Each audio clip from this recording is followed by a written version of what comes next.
MeTV is America's #1 classic TV entertainment network, airing over 60 of the greatest TV series every week. Now, MeTV presents The Golden Girls of Summer, showcasing the best of the Golden Girls. Watch Dorothy, Blanche, Rose, and Sophia, weeknights on MeTV at 10 p.m. 9 Central. Log on to MeTV.com now to find out where to watch MeTV free over the air and on cable, satellite, and select streaming services. MeTV is memorable entertainment television. MeTV is America's #1 classic TV entertainment network, airing over 60 of the greatest TV series every week. Now, MeTV presents The Golden Girls of Summer, showcasing the best of the Golden Girls. Watch Dorothy, Blanche, Rose, and Sophia, weeknights on MeTV at 10 p.m. 9 Central. Log on to MeTV.com now to find out where to watch MeTV free over the air and on cable, satellite, and select streaming services. MeTV is memorable entertainment television. This is Fixing Famous People, the podcast where two reality television producers pitch solutions to save celebrities in dire straits. But first, let's get to the Pre-Fixe, your weekly pop culture roundup. Christopher, Dominic, listeners, you know, a wise person once said, it takes two to make a thing go right. Goodbye. It takes two There's to only make it there's only one out now of because sight. of that quote. Goodbye. Welcome to Fixing Famous People's first week of 2 free episodes.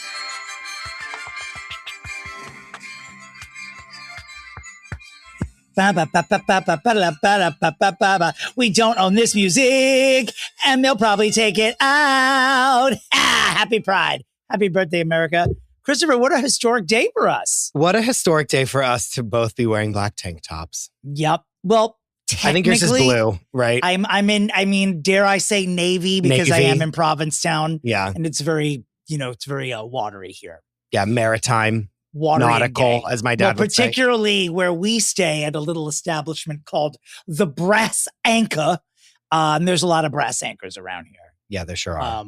There's also a lot of things around here, which I don't mind telling you. I'm glad to be seated for an hour right now. Woo!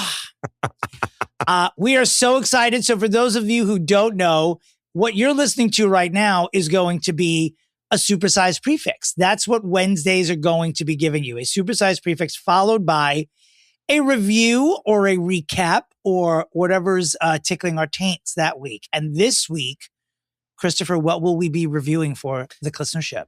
I thought that the first thing we do, although it didn't just come out, is something that I feel that we could just talk about and people would really enjoy it. And that is the Martin Short documentary that is on Netflix called Life is Short, which it took me like watching it in the car at like midnight last night to like really understand that it was Life is Short because his last name is Short. I just really hadn't put that together until I really looked at it. I watched it for a third time this morning. Wow. And I needed a cold compress. I cried my way through the entire third viewing of it. I also love Martin Short. Yeah. And did before. Like this wasn't, but we'll talk about it later. I got a few, I have some nuggets, some good like inspirational nuggets that I wrote down. Some the whole thing is like, truly 100%. Like I'm not schmaltzy, and nor is this documentary, but it takes you down many roads. I mean, you will call your parents when you finish watching this, and you'll call everyone you know after this. Yeah. Provided it's at a reasonable hour, of course. And by the way, on Fridays every week, we will be giving you The Fix. That was typically the second half of this Wednesday episode, but we just had to grow. We busted out of these pants. We ate all the cake, and we are this now. We are a 2-episode podcast. And for those of you who are Patreon subscribers or Apple subscribers, you'll be getting your a la cartes on Thursdays now. So for those of you who psychotically need 3 days of us, this is a great fucking week for you. Christopher and I don't even like to talk 3 days a week. Speaking of eating all the cake, I hope you're ready to shield your eyes from me when I take my shirt off in Provincetown, because I've been chomping away. Oh God, Christopher. I doubt that is true. I'm just saying, be ready. Your summertime body dysmorphia has now been measured publicly by the listenership. We will hold you accountable. There will be no, will I even see you shirtless? Because every time you come here, you bundle up like Nanook of the North. I didn't know, but I do have a base now. From being in LA in Flea's pool, like for 4 days in a row, I do have a base, so I'm less scared of the sun. Because when I'm like pale, when I'm in my winter white, like I can't get burned because I'll just then be miserable. But I do have something laid down. So will I be Nanook of the North? Like partially, but not as bad as last year. How many wide brimmed hats are you packing? I don't know. I haven't even thought about packing yet. And I keep bringing all these nice clothes and like no one dresses up there. So I'm like, why am I bringing all these nice, like you're going to get a cash version of me, I feel. Have I completely given up? I don't know. I don't think so. No, I don't think so. No, I'm joking. But you don't need to like, not but like I'm dress, just like, dress. I have a few cute little nice shirts to wear to dinner. Like the one dinner that we go to the first night that has like cute stuff. You know what I mean? That nice dinner we go to. I'll have a shirt for that. And I'll have a shirt for one other dinner. But other than that, everyone just wears a tank top. So I'm like, why am I getting all dressed up? You know? I've seen lots of like short sleeve button downs and khakis since I've been here. I'm like, it needs to get, but it needs to be July 4th and then all that goes away. Yeah. Then everyone's just in like tank tops and dental floss. Yeah. So I'm just going to be what I have in my suitcase. I'm going to be chill. I'm chill this year, I think. I can't do it again. You don't need, but that's in your own head. You wind yourself up wardrobe wise. And we're very different in that way. I mean, I think what we should do really is put on Instagram. We should take a photo of our packed suitcases, like when they're open, and then put and it's yours. It's just all the same outfit together. It's truly one color. It's like there are like the bottom left-hand corner is the color corner, which includes like a couple of caftans and maybe some velour, but the rest of it is black. The entire suitcase is black, tops and bottoms. I will, Dominic, on my deathbed, I'll think about whenever we made you tuck your shirt in and you stood there in the full-length mirror, like truly, listeners, hands over his mouth as if he had just watched a murder happen, being like, I can't believe I'm tucking in a shirt. Like, and it was as if it was a revelation to Dominic to tuck in his shirt. And I looked in that mirror this morning and tucked in my shirt before I left the house. I'll never forget the mirror I looked at. It was at this house. Yes. And then we walked to tea. And when we were in line, we were like in line to like pay, you like pay the admission to get in. You were like, you looked back and you said, can you even see me? I was invisible from the side. I'd had no idea. It was so good. Oh, well. Anyway.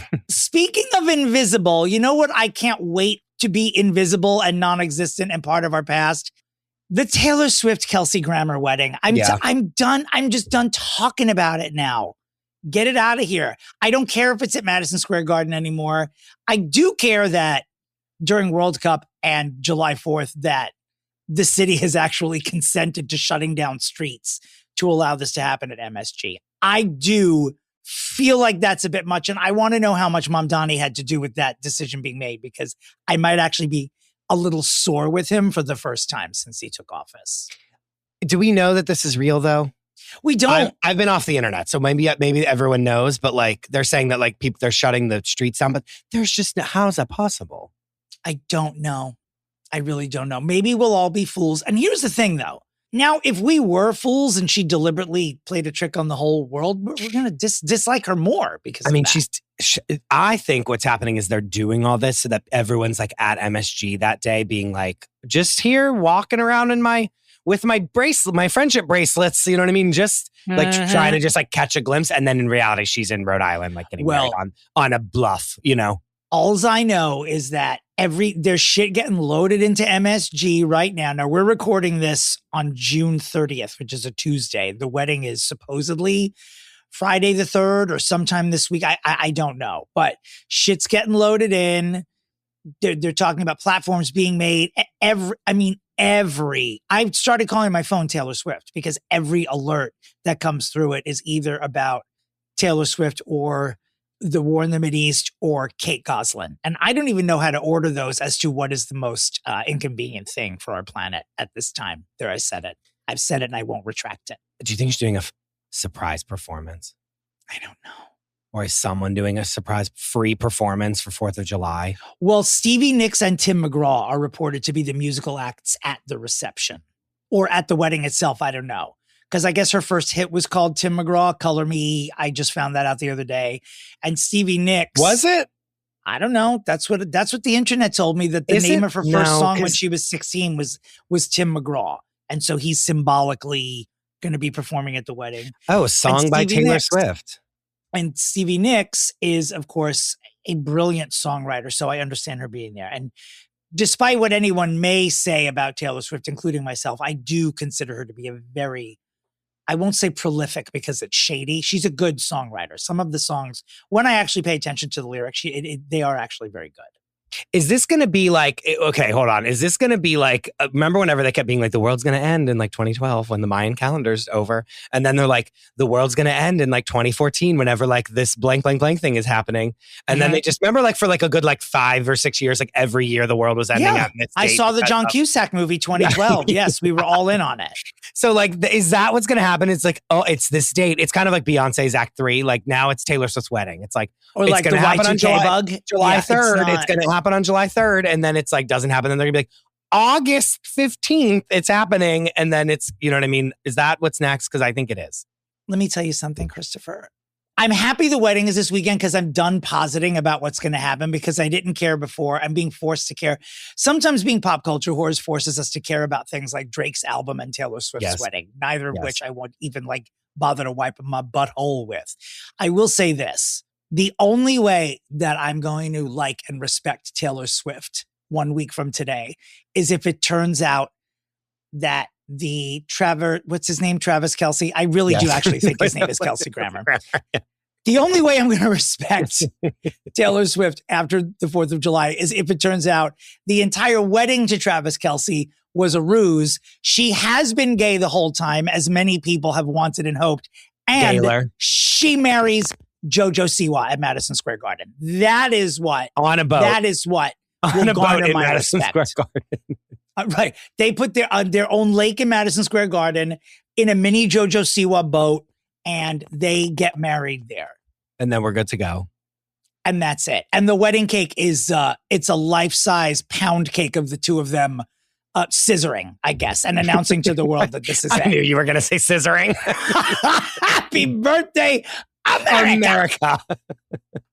So dumb. Kelsey Grammer, Taylor Louise, good luck. Just end it already. And do you think she's going to get married in the middle of the street outside of Madison Square Garden? Why do I think that would kind of be cool? I don't know.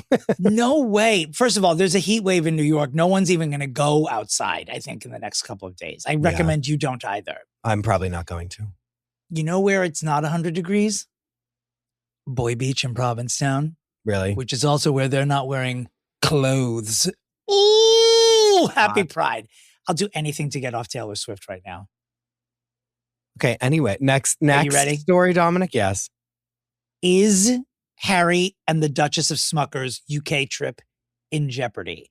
Last week, it seemed like the king had offered them a place to stay and all this nonsense. Now it turns out the amount of security that Harry and Meghan need to bring Lilibet and Archie with them, the UK government is saying they can't. We're not doing that. Like, we're not fulfilling all these requirements that it needs for you to be here on the royal dime.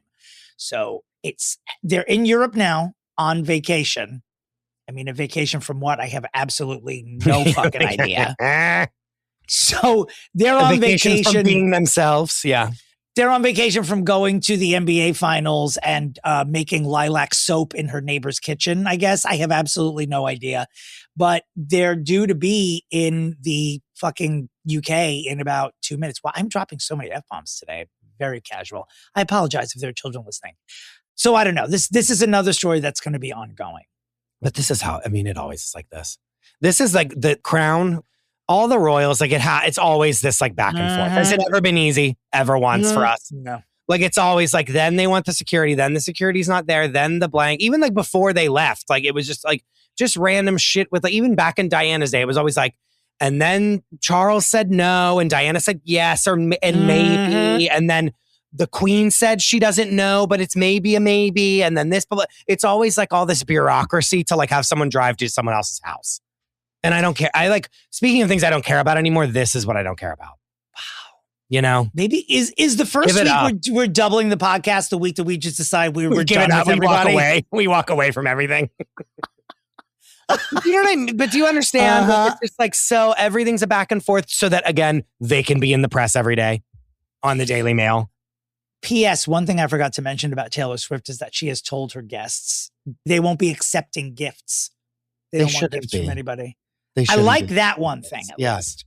You know what else I've loved, by the way, is that through all of this, the Knicks winning and all this stuff, like New York has been very New Yorky the past couple of weeks. And we never hear Welcome to New York by Taylor Swift. We only hear Empire State of Mind. Never one time. I haven't heard it hear one time. I remember when they started playing it in taxi cabs a couple of years ago. And I was like, every taxi driver, when I'd be in the back of it, if that song would go on when you check in, I'd be like, get it off. Get it off. Not shake it off. Yes, get it off. Yes, they have no control over it, by the way. You're like they'll lower the goddamn volume if I say so. How dare you play Taylor Swift in this taxi cab? Dare. Getting back across the pond for a moment, it was revealed this week that Prince William, surprising no one, is not only a billionaire officially, because tax records have been revealed this week, but he's richer than the king. Yeah. By doing what? I don't know. Do you think he needs a vacation also? But like, how do they earn money? Like, I know that they, from the taxpayers, the people just give them their money. But like, what is he? I guess like he just invests in stuff probably. I don't know. I don't even think he knows. No, I'm sure he doesn't. I did see a picture of George with his mother Kate this week. Wait. He's taller than Kate. This kid's 12 years old. He almost looks like an adult. The next generation is generationing. They're going to get a Bravo show soon. Yeah. These kids. Do you know that he was born on my birthday? We have the same birthday. I didn't know that. Prince George and I. Yeah, he was born on my 23rd birthday. Both of you little princes. Yeah. Both of you princes. Okay, so William's a billionaire, but we can't afford security for Harry. Okay, got it. Mm-hmm. Understood. Yep, understood. Got it. Seems pointed. Seems very pointed. Seems deliberato. Not deliberato. While we're in England, let's just talk about this piece of garbage one more time before we get back to America. Sarah Ferguson, known as the Duchess of Pork. I did not make that up. That is what they called her when she married Prince Andrew, because she was, God forbid, she was like a size 8 at the time. Yeah, and they were like, this dump truck that's coming in. You're that big, right? It's a planet. After Jeffrey Epstein was in jail and convicted, someone pulled the visitor's log. She visited him several times. Of course she did. We knew this already. Remember, she was like, please give me money. And he was like, no. But her being seen actually going, being in communication, sure. Going to the jail and visiting him, how did no one see you going there? You have he's Jeffrey Epstein and you're like Pippi Longstocking's grandmother. Like, the bitch stands out in the crowd, let's be honest, with her red hair and her face. We all know what she looks like. I mean, she's a famous person the world over. She's just, have you, you've never seen someone so desperate to just not work. She's like, I'll marry a prince. I'll visit the pedophile. Just give me money, well, please. And then the whole thing of oh no, that's not true. None of it's true. That picture of him and Virginia Giuffre is doctored. Blah blah blah. All this stuff. None of this is. Remember how they always say that none of this is real. Yeah. And then it's and then you're going to visit him when he's in prison. Okay, sure. Yeah, none of it's real. I'm still not over that Virginia Giuffre took her own life, and we're all just going on with our lives as though it didn't happen. She didn't, because she didn't. That's why. Because she didn't. But her death in general should be something that in a normal society, we'd be like, okay, pump the brakes. Let's finally investigate what's going on here. No one of power is interested. They're all in on it. It's just the two of us. Everyone listening to our podcast is probably in on it. We're the last two. It's the Truman Show, and it's just us. Everyone's looking at us. Oh, it's terrible and horrible. Well, speaking of the Truman Show, the John and Kate +8 saga continues into its third decade. Now this, I'm carving up my dancing knives for. I'm yes, here we go. Colin Gosselin, who's one of the 8 that lives with his dad or lived with his dad and doesn't speak with his mom. From what I understand, he had behavioral problems as a kid. He's the one we talk about. We don't know the names of the other 7, but we do know Colin. The young man is 22. He's written a book which does not paint his mother in a favorable light. We knew this was coming, but now he started appearing on podcasts and doing interviews. And he's just saying your mind's going to be blown. He's like, my mother, and he posted on Instagram just this morning, I think. Remember the time that my mom wrote in her diary, she prayed to God to not get the urge to hit me. I was 2 years old. And if no one believes me, have her. He just said, take a lie detector test if you don't believe the things in my. Yeah, this is going to be. She's weighing. This is tectonic. This is going to be Yeah, she is spiraling. Oh, I would be. Wouldn't you? I would be if I was her. I mean, she was a goddamn monster. You know what I mean? Like, remember the show? Even in her own memoir, she was like, and all the nurses would come and like help watch the kids, and it was like so annoying that they were all in my house. I'm like, you're a bitch. Yeah. I wouldn't be spiraling. You know why? Because I never hit a kid. Yeah. That's why. Never had them also. So not one. Although I probably swat a couple of brats in the mall, I think, in my time. Maybe when their moms weren't looking. With a garment or something. Like with a pair of underwear. Accidentally ran into them. Yeah. No, I mean on purpose, where like if they were like running toward me or no, I know. Like, me, I would like hit them. Dominic, accidentally. Oh, right. Yeah, Sorry. yeah. Yes, I had COVID. Is right. Yes. Yeah, you had COVID. Yeah, she's going to be shit. I mean, she should be shaking in her little boots is what she should be. I wonder if there's ever a moment when she's like, why did I do this? Why did we sign up for this? Every day. What the fuck is wrong with this? Every single day. But I feel like when that red light goes on, like she's occasionally on the Today Show or whatever they have her do, I feel like she loves it. No, because she's like, much like Sarah Ferguson, not to do a callback, but she's like, once your job is to be yourself in public, they never want to work again. You know what I mean? Like she's like, what, am I going to be a checkout woman? No. Yeah. I'm Kate Gosselin. Look at my spiky hair. They really were one of those ones that was like on Perez, like every day. Like I vividly remember like pictures of them just like, think of her like walking. She was just unlikable from the jump. And like, you wonder how much TLC knew that. You know what I mean? Like, she just wasn't likable. And it doesn't mean that every mom in America isn't like her. Because quite honestly, if we're going to be real, half the moms in America probably are like her. They're not in a good mood because they're raising kids and doing everything. And their dad's a schlub like John Gosselin. That's what I was going to say. The sad part is like the likable one was John Gosling, who's a fucking loser. Now he is. You know? So we will be, I'm looking forward to talking about them more and Taylor Swift less. I'm ready. We might have to read the book. We might have to review the book. We should actually review it. Well, Kate Gosselin has said that she has hired a high-power Los Angeles attorney, quote unquote. You've heard of him. Trust me. Yeah. Okay, girl. Who cares? Well, to sue your child, that's what you're going to do. Isn't that perfect? We need Judge Judy on this. I love when Judge Judy like dresses down when family members are suing each other. Yeah. I love that. It's like, what is wrong with you? What is wrong with you? You bring your mother here? You bring your mother to court? What's wrong with you? Or what's her name? I love People's Court. I would love for her to get her hands on this. I can't. What's her name? Oh, God, Marilyn Million. See, Marilyn's unhinged. That's her problem. I love her. I love her.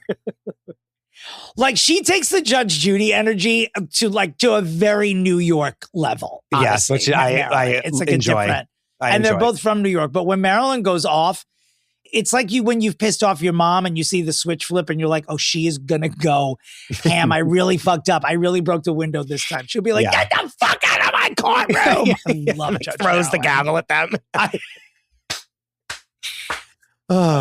Wait, have you ever seen the video? And it's like it's a lower version of them. Like I can't remember what her name is. It's like Judge something else. And it's these two like queer black people that are like sitting there and they're like, no. And the one's like, okay, Miss Girl. And she's like, that's Judge. It's like, so have you ever seen like Miss Girl? And have you ever seen, hold on, let me find it. Is it divorce court? I think it is Miss Girl. Wait, Judge Toller. Yeah, Miss Toller. And she's like, it's Judge Toller. Judge Toller. That's right.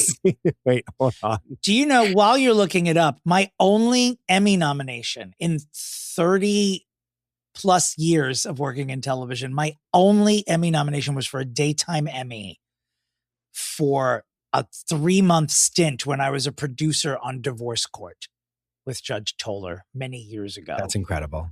So when you see, if you're ever reading my bio anywhere and it describes me as, I've been Emmy nominated for my work in daytime, the people who worked with me at Divorce Court probably look at that and throw up because I was there for like a minute. I met Judge Toller twice. I think I did 5 cases in 5 months. And then That's hilarious. No, but it's really, I'll send it to you, but they're the one person is Miss Girl. And then she's it's Miss Toller. The other person is correct her. She goes, it's Judge Toller. Judge both Toller. of you. She screams at them. It's so good. I'll look it up. So the YSL, excuse me, Yves Saint Laurent fashion show was in Paris. I think the day that we recorded our last podcast. So we didn't speak about this. What is now an iconic front row, which includes Madonna seated next to Connor Story. I mean, the heated rivalry takeover is a complete. Yeah. Because it's the queen of the gays and the current reigning young prince of the gays being seated next to each other. On the other side of him, Kate Moss and Rami Malek. On the other side of Madonna, Charlie XCX and Debbie Mazar. So all this rumor of a feud between Charlie and Madonna, completely overblown. Charlie was the dance floor is dead. Madonna said, it's certainly not. Here's my new album. And they're friends. And they were seated next to each other at the show. The photo itself it is mildly great. iconic. Also them smoking cigarettes during the show. Can you imagine? Well, they're in Europe, so that's no one's blinking an eye there. Wasn't it in Paris? Yeah, they're smoking. The models aren't walking down the fucking runway smoking a cigarette. 2 of them died on the runway. They were so hungry. They passed out. They just carted their bodies off. Wait, but it's so funny that it's a feud, and it's because one person said this is a fact, and then the other person said no, this is a fact. Do you know what I mean?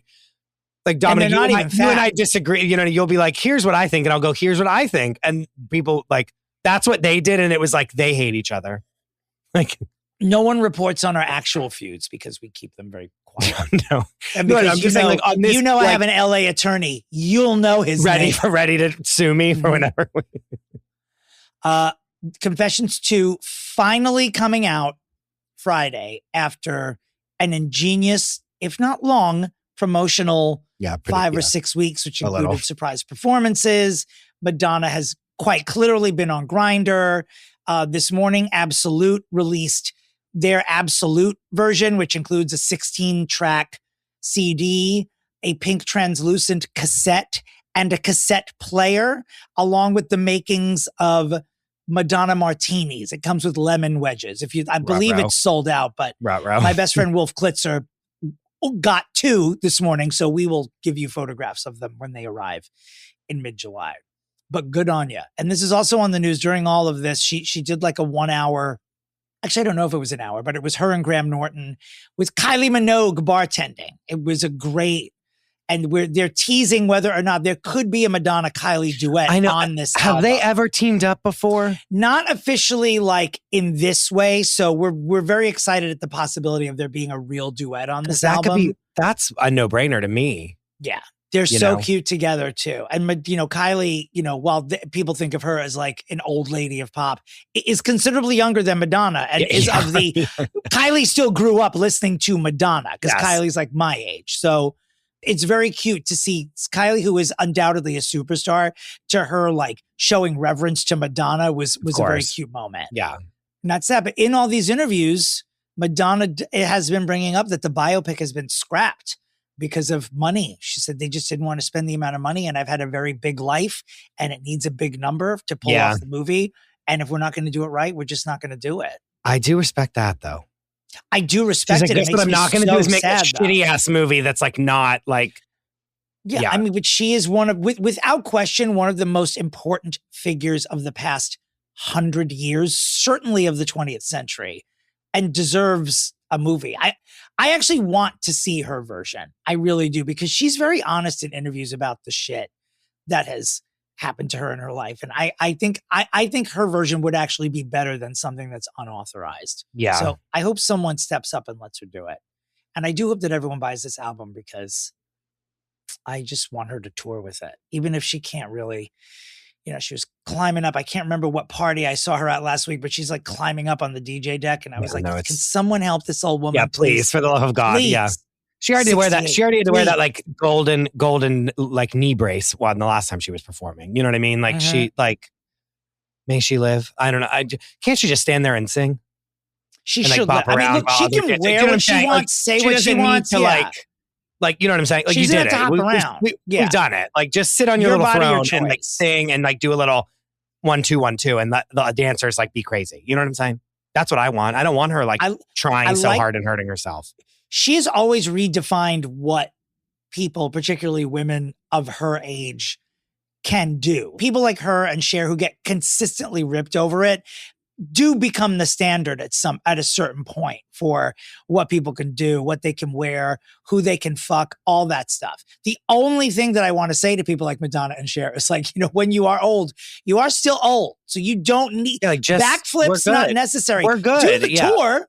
Do beautiful the tour. Gowns. Do all of it. Dominic, beautiful gowns. She could come out in beautiful gowns and like be like, yeah, and then like be at her little station and sing and do her little choreography and just be there. And we're good with that.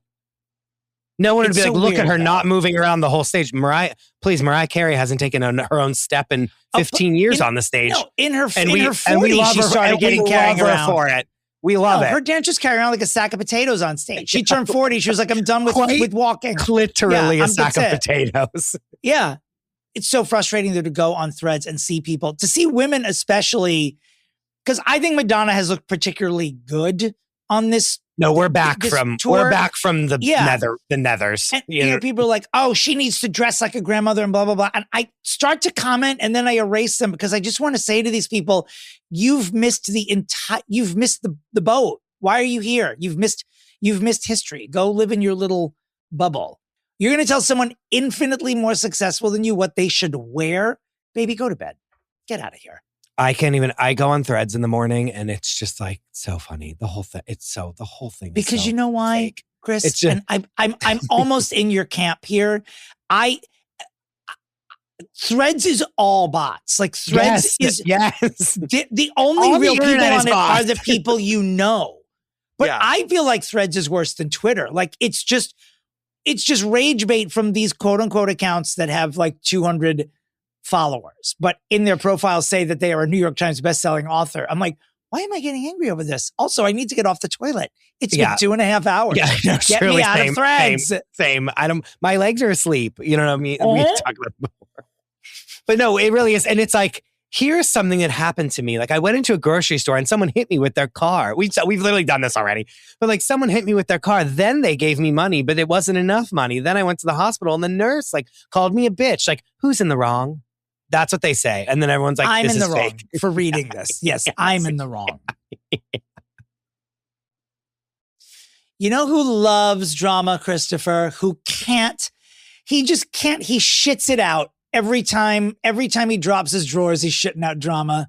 Me? That sexy ass Tom. You, sexy ass Krista Rosa, and the less sexy Tom Sandoval. This one Dominic, gets a new girlfriend. We're getting to white Michael Jackson territory with him. I said that on the. And he always kind of did a little white Michael Jackson for me, but we're getting very dangerously close to like his nose becoming Michael Jackson's white nose. He's definitely. P.S. Like 3 minutes ago, we're like, "Don't tell Madonna what to do," and we're like, "But you, Tom Sandoval." No, that I'm fine with. This, 100%. He's definitely taking the injectables too far. Hopefully, they'll settle down. But also, it's the pompadour. And because Michael Jackson is so fresh in our minds. But when he's, there's video, there's security camera video of him having a very big fight with his, I guess now ex-girlfriend who's named Victoria and Victoria's dad. And at a certain point last week, he called the police and she was arrested for assault and he had scratches on him. And then we see a video when he's pushing his girlfriend's father into a fire pit. Yeah.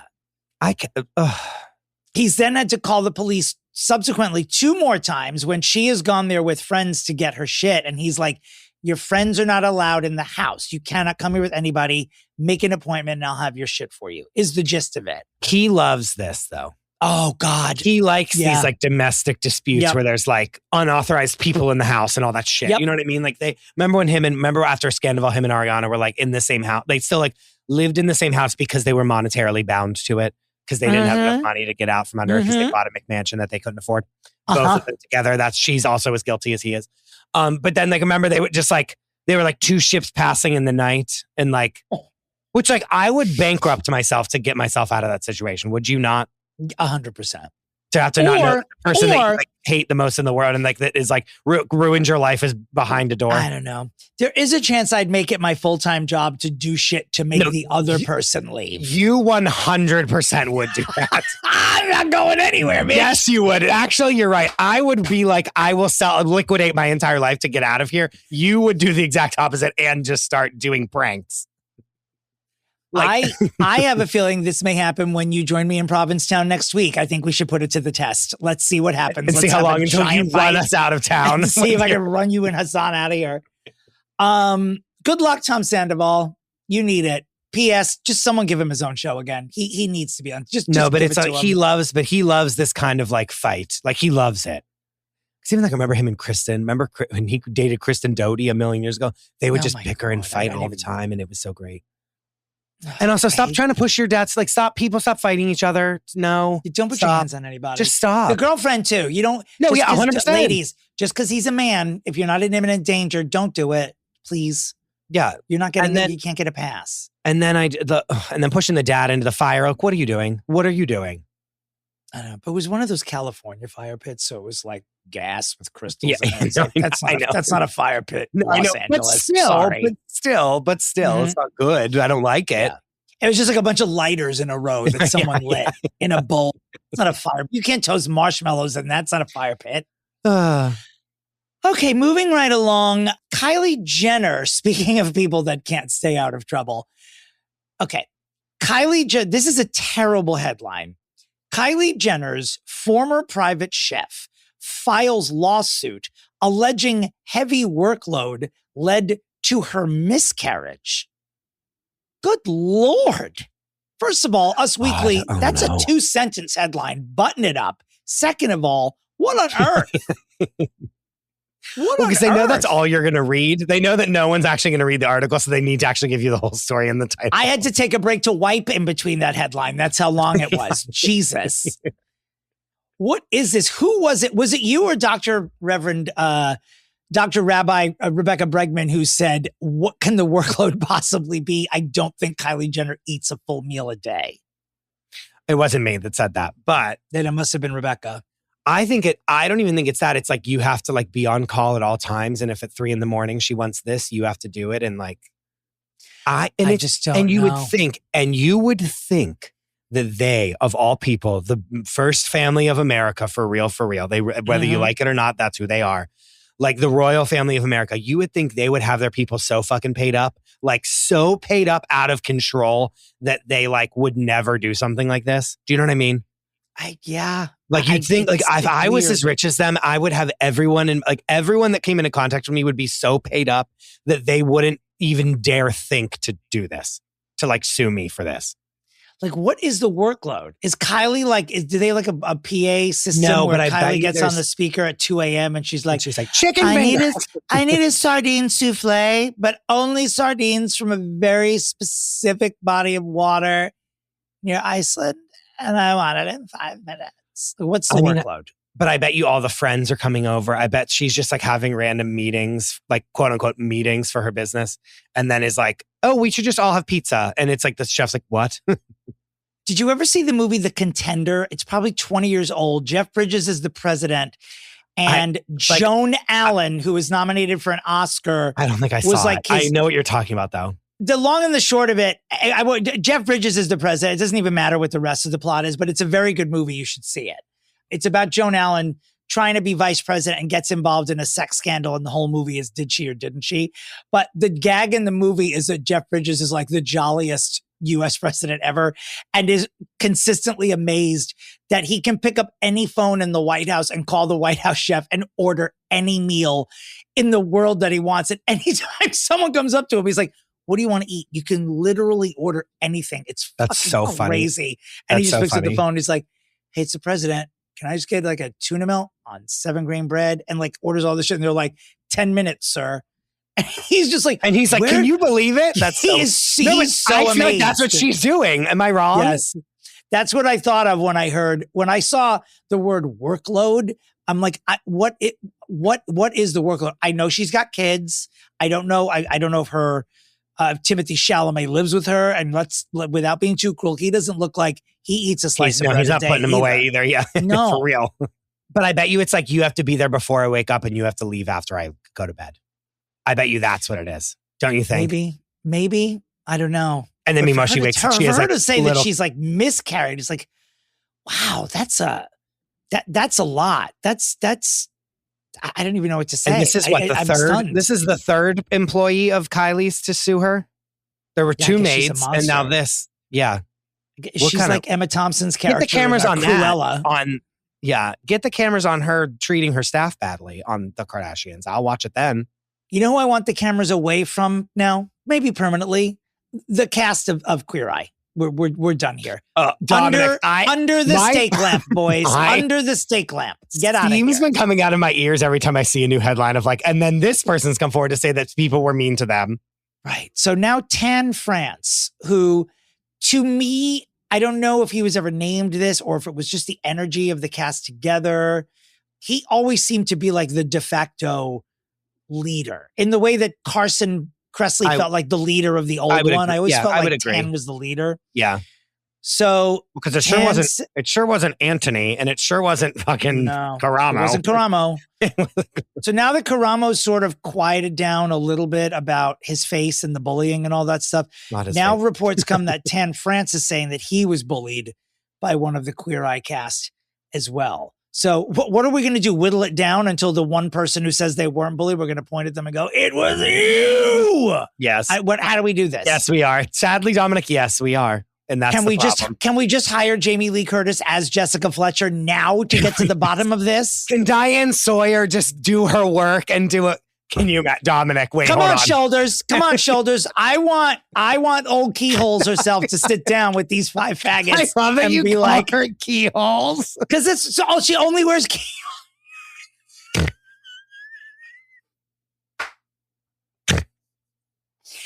I shouldn't be laughing. Diane Sawyer murdered Whitney Houston. I should not even be laughing at her or talking about her. But we do know that her interviews, they have detrimental effects on all people. The way up. Like she'll be like, she will wreck them. Like that's who we need to sick on these. This is the best idea that's ever happened on the show. Is that Diane Sawyer sits down with the Fab Five, and she's like, oh, and her hair's off, and then she's like, oh, well, like I just, who was the meanest of all of you guys? Like that's what she would just throw out to the five of them sitting together. Karamo, why did you say you didn't have any work done on your face and then give an entire interview to People magazine about all the work you'd had done on your face? And then she'll hold up the pictures just like she did with Whitney. And Karamo will be like, show me the receipts. And then, I don't know. And then he'll do something about like self-worth or like whatever. And then we'll remind him he's the new Maury. We'll remind him he's the new paternity guy. Yeah. There's no high horse here, honey. And Dominic, know that people that have worked on this here in show that they are talking about have messaged me. People that I know and love were like, nothing was that bad on the set. Like them, like right. People that have been on the set were like, literally nothing outside of the regular, there's five talent and there's a lot of work to do and we're figuring it out stuff. It was anyone privy to on the set, by the way. And from someone that I trust that would tell me and I wouldn't and know that I wouldn't repeat it all here. I believe you. But like, was like, they're making it sound like, was it really that bad? And they were like, no. And they were like, it really wasn't. I think it's bad for gay people. And I usually don't care. Like, I don't think anyone's ever like setting an example. This is the gayest show on TV with the biggest gay male cast and they can't get their shit together. It looks bad. They should have handled it on their own. But it was a gay show for straight people. That's what it was. I'm not saying that we're not petty and mean. I mean, I talk on stage all the time about how mean we are, but we don't, not in public. Come on. You just called Diane Sawyer shoulders. Like, come on. Diane Sawyer murdered an icon. So I'm going to call her the sea hag if I want. No, but again, would pay her myself to have them all be in the room with her and have her just go to town. Isn't that terrible? We're just like, we want her to interview people we don't like, so they'll suffer horrible fates. That's her role in society now. Great job, Diane. Good job. Okay, Brandi Glanville. I'm going to stop laughing at this. Ugh, so do we have to do this again? I feel like she's almost like a patron saint of our podcast. She thought everything was over. Now she has a tumor in her face. All of this a result from leaky silicone implants. Gentlemen, ladies, baby. Guys, don't do it. Gotta watch what you put in your body. Don't do it. To watch. Just don't do it. On Real Housewives, I'm sitting here with an almost empty bag of, I'm going to put this online later. These fucking firecracker pop flavor creamed limited edition Happy Birthday America Oreos. And I'm telling people not to put silicone in their bodies. Jesus. Wait. When we were at my friend Lauren's wedding, Katie Rosen had like the BTS, like Oreos. Did you have those? I didn't. BTS, like the K-pop group? I understand, but what does K-pop taste like? I know what a firecracker Nothing. It was just nothing. Like. What did Selena Gomez's taste like? It was just like nutmeg, but they were great. It really was. It was like but they were so good. The BTS ones were so good. If you find those, get them. This Stop and Shop in Provincetown, every time I'm here, I'm finding a new Oreo. Limited edition They've Oreo. Gotta be, they must be like a beta testing market, like everything. Selena Gomez, these things, I'm going to show you online later. That's like the Kings and the King. Oh. Right? Oh, I don't like it. No, I don't like it. Well, I don't like the white, like the golden top. I like the black, like dark chocolate Oreo top. Rebecca in the group chat this morning was like, so did it just taste like sugar? I was like, not even that. It was like a lab version of it. I ate there. It comes in 3 sleeves. I ate a whole sleeve. Like, of course you did. Moments before I went to bed last night, defeating everything that I'd done during the day that was healthy. The Kings in Hoboken, like one of the grocery stores is right by my house. They always have like the limited, like, remember when the Game of Thrones Oreos, like you were like, it was basically like liquid gold. Like people were like buying the whole shelves of them. They had them in my Kings like weeks after. It was like the craze. And I was like, I can't believe these are here. Yeah, not so with these firecracker pop ones. I am certain, like the cashier basically looked at me and was like, where did you find these? I was like, are you telling me these aren't real? Am I that stoned? Well, Blake Lively, just moments, I just added this to your list, by the way. Moments before we got on, it is announced that Blake Lively has found the time this summer to let Justin Baldoni's attorneys and the courts know how much she needs from him in legal fees. And the amount is $8 million. Dear God in heaven. Blake Lively and her husband are actual real life almost billionaires. Yeah. We're going to leave it there. I want him to pay I want her to sit down with Diane Sawyer too now that we're here. Could you imagine Dominic? That's the one. Do we need to start a new list of like Diane Sawyer's like future victims? That's what we're doing. We're doing it. People we want Diane Sawyer to destroy, and then it's just like we're gonna record a Patreon episode next of like who Invincibles we want Diane and Sawyer Invincibles. It's Diane Sawyer's list, and then that is perfect. Wait, I'm writing that down because we have to do that. No, we're going to do it. We need to add some people to the Untouchables list because we've sprung a lot of people out of what I'm calling the Rita Ora's asylum. I haven't even run this by you yet. Because you know how there's the key. I think I told you this. There's like the Kia asylum or however you say her name. Like the one that does My Neck, My Back. My Neck, My Back. Yeah. And it's like the Kia asylum. And it was like people that like became quote unquote like pop stars, but then haven't like risen in fame. And that's like a thing on the internet. I want it to be the Rita Ora asylum for us, and it's all the Untouchables. But we have some new Untouchables to add because there's some people that have been on the list for too long, and we need to add a new Diane Sawyer's list. I don't know what that's going to be called, but what do you mean? There's only one thing that it would be called: what? Shoulders list. Shoulders list. I understand how eerily that. It's close to Schindler's List, but I'm just sorry. It's just should it be list of keyholes? List of keyholes. Shoulders. Good luck, Blake Lively and Justin Baldoni. I was hoping to never talk about you again, but I just have a feeling you're asking for that number. He's not gonna. He doesn't have that kind of money. I want him to pay her in like penny. You remember whenever like Apple and dump it on her lawn or whatever, and like they like. Delivered the payment in like pennies. That's what I want him to do to her. I want him to pay her in rancid fajita meat. I want it dumped on her lawn. That's the ticket. Or like he literally is like garnish my wages. Like that's what you're going to do. And you're going to get it by like you're going to get it $45 a week until the rest of my life. Right. He's going to have to cast her in It Ends With Us 2, 3, and 4 in order to make a viable product that's going to get him a profit. What a nightmare of a situation that destroyed both of their careers. Let's switch gears. Let's talk about good news here. We talked about the runway earlier. One of our patron saints, we would not do this historic broadcast without bringing up our angel. Hallelujah. Britney Spears' sons are now models, and they hit the motherfucking runway, the actual runway in Paris Fashion Week, where they both made their debut. Jaden is 19. Sean Preston is 20. I'm not sure which one of them is which. I don't mind telling you one of them is eminently more attractive than the other, but the other one is still cute. I thought they both looked great. They look good. They look good. That one in the white. Do you know which is which? I don't. I really don't. I'm going to assume the one in the white is Jaden James. Got it. They look like models. I'm sorry to tell you. They do look like models. Like if I saw them and I didn't know that they were Britney's kids, I wouldn't look at them and be like, who put them on a runway? They both look like at models. all.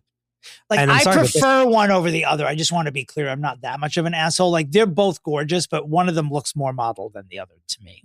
And the one in the black outfit with the little tie and the long coat, I need that outfit. I'm sorry to say. It's a cute outfit. It really is like me and you outfits. Like the tank top is you, and then this because long you know coat I is like me. the other outfit better because it's just the tank top with the chain. And I'm sorry, I love the wallet chain is cute. I have to start wearing a wallet chain. Here we go. No, I think my midlife crisis is getting worse as it goes on. Like nothing's really abating. You're gonna wheel me into tea in Provincetown in 10 years like Gaga with Liza at the Oscars. And I'm gonna insist I don't need to be wheeled in there, and I'm gonna be like, where's my wallet chain? And you're gonna be like, can't you see I'm singing a song here? Christopher. You know the memes of like, okay, Grandpa, let's get you to bed. Like that's it.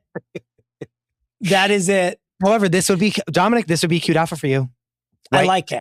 Tank top, big belt with a big belt buckle, fun. Wallet chain, the to baggy cover my jeans non-existent waist. Yeah, absolutely. And then speaking of disappearing, and I do like this black long coat that he's wearing. It is gorgeous. We should put these up on the and put our faces on them. Stories. Yeah, yes. Samaya, hello, Greg. Samaya, Greg. Put us on these pictures, please. Klistner Photoshop lunatics, attention. For America's birthday, please put our faces on Britney's sons' bodies. Thank you. When we call them out like that, it always reminds me. Remember when Kathy Griffin used to go, "Straights, wake up." Yes. Wake up, straights. So listen, Jennifer Lopez, speaking of angels of this podcast, we've probably spoken about no one more than Jennifer Lynn Lopez. Jennifer Lopez delivers a surprise performance at something called Prime Video's Obsessed Fest. Not only does she show up there at 56 in an entire nude illusion bodysuit looking as Jennifer Lopez as possible, and I know everyone's waiting for me to say something nasty, but she sang to track. She has this song called Everything Is Fine, and it should be a song of the summer. It's like vintage Waiting for Tonight. Really? J-Lo. It's so good. And I would like to announce, now that we are here at this point of the podcast, that you can find this song on a playlist, a new playlist I have just updated to Spotify called Dominic Pupa Presents Summer Cunt by Wolf Klitzer. My best friend who is he's the friend who pays attention to music so you don't have to. He sent me this playlist called what I just said. I'm only going to say it one time because I don't want my mother to call me and be like, did you have to keep repeating it? It's the playlist of the summer. The only thing it doesn't include is all of Confessions 2 from Madonna. But the moment that drops, we're going to throw all that on this playlist. Yeah. This playlist includes so much goodness. I don't even know where to begin. Shaka Khan and Snoop Dogg in a duet, much better than that piece of crap Shockzilla that we had to listen to last time. I thought Shockzilla was going to make the playlist. No, it is not. It was on the previous one as a fucking joke. New music from Meg Stalter has a song called Gay, which is a banger. It is an absolute banger. Wait, P.S. It's not, sorry to stop you, but tell me that Meg Stalter doing Prettiest Girl in America isn't me. It stole my thunder of Skinny White Bitch. by Meghan Yes, Trainor. it is. It's all that. It stole my thunder. I like don't even want to do it anymore because I'm mad because she made a better version of the thing that I was going to do, was like make a joke song. Wait till you hear this song, Gay. It's like the simple, lyrically, it's like so simple, but it's so wonderful. The beat is fantastic. There's a lot of Zara Larsson. There is a song called That Girl, which is sort of the only Miss Girl. good Lizzo-y song on Lizzo's album. It makes you sad that Lizzo's album didn't do well. And we actually fix her in a couple of weeks. Next week, actually. A week from Friday, we fix her. But there's just a lot. Honey Dijon, a little Demi Lovato, who we haven't spoken about. There's a song on here called Reverse by Emanike, who I still occasionally call Manek because when I don't have my glasses on, that's what it says. I don't even know who that is, but okay. Oh, you're going to love it. So please run to play these at your July 4th parties. I'm not going to say the name again, but you'll see it on my Spotify. Super See You Next Tuesday by Wolf Klitzer. Summer See You Next Tuesday by Wolf Klitzer. Dominic Pupa presents. And Everything Is Fine is on there. Now, I understand there's an AM and a PM version of this song. I only have the PM. I like that. It's popped the clits. It's popped all the clits. And J-Lo has had 2 songs this year that qualify as songs of the summer. Like, she's back and we're not paying enough attention to her musically. But because this summer, because she's doing too many stunts. That's why. Mm-hmm. I know neither of us want to do this, but I feel that we must watch Office Romance and review it on this podcast. Am I wrong? Oh, God. Okay. Yeah, no, you're not wrong. We'll do it. I feel that we must do that, and like for the listeners. Like, I feel that we must. Speaking of female vocalists who we chat about on the show often, Katy Perry's Belgian Music Fest set was canceled over inclement weather. I don't know why people were raising eyebrows about this, but some people, I don't know, like, are we in cahoots with Mother Nature to destroy her? Because the bigger Katy Perry story is that the single that she released a few weeks ago called Watch It Burn did not crack the top 200 anywhere. So she's on a downward. She better marry that man soon. I just don't get, you've done enough. Don't you think? Like, take a break for like 4 years and then we like are interested. I don't even know if that's enough time. I think it's gotta be. She's she needs to return when she's like in her 60s. Yeah. But you know what I mean? It's like you did this whole album and know what? Everyone overwhelmingly hated it. I just got an alert from People magazine that Queen Camilla has sparked controversy by posting a photo with J.K. Rowling at the palace during Pride Month. Great. Way to go. Way to go. Way to go, tampon. Yeah, way to go, whore. Fuck off. Not whore. You know what? You just undid every ounce of goodwill we gave you. Yeah. Goodbye, Camilla. I'm angry. I'm angry because, our gay bowling league, I've told you this before, our team name was Camilla Parker Bowls. Oh. Yep. Now I'm mad that we named it that. Yeah. You feather-haired freak. Fuck you. Oh, God, I cannot go down this. I'm going down Jill Zarin Boulevard right now, and I got to turn around. We'll move on very quickly. I apologize, listeners. Not Jill Zarin Boulevard. But not, right around the corner from Jill Zarin Boulevard, we have Jussie Smollett Way, a road we have not been down in a while. This queen shows up at Harlem Pride this past weekend and does a set. Now, is he impossibly gorgeous? Yes. Let's just start there. In the pro column. Sure. Was he not wearing underwear and his schlong was flopping around in the pleated slacks he was wearing? Also, yes. Thank you to this man for that. Yeah. He knew what he was doing. He knew what he was doing. He is very Michael Jackson in presentation, the dancing and even the style in which he sings. So save your torches about you're saying that just because he's black, because it's not. Watch the videos on Instagram. But my problem was that I don't think that he sounded good. I even sent you some of them. I was like, whoa, should have warmed up or maybe not sang outside on a humid day. Yeah. I don't know. But at a certain point, he pumps his fist in the air. And one of the lyrics of the songs he's singing is like, I'm not afraid anymore. I'm like, of what? The guys you hired to beat you up? Yeah, because you ruined their lives already. I'm not afraid of them either, Jussie. I will say, though, I'm not going to lie. When I watched the Netflix thing about him, I was kind of like, oh, did he do this or not? Like, there was doubt cast. he did it. Lee Daniels knows he did it. Oprah knows. They all know. They all know. I don't know. I remember it being like, because the thing is like, here's this video and like this, and that when you watch the video, I remember it boiling down to like, look at this video of this black person that's walking. And then the other people like, look at this video of a white person that's walking. And it's a grainy video that you can't tell. You know what I mean? And they're like, it was a very good like version of like, look, you're believing the truth that you want to believe kind of a thing.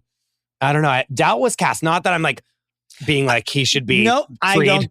You know what I mean? No. I remember being like, But all this to say. Regardless, it seemed seemingly he didn't perform well. So yeah, but he is a sexy man. I'm going to say that. Yeah, he's hot, and his sister is hot. Distract. Remember her in Love I forgot about Craft her. Country, whatever that show was called. That was Yep. She was a hottie, is what she was. Speaking of hotties, Keke Palmer. Who did she sit down with? She had an interview with Jay Shetty, and he asked her, of course, about Sean Evans, and she was very coy. She said, quote, "We're hanging out and you never know what could arise, but that is my guy.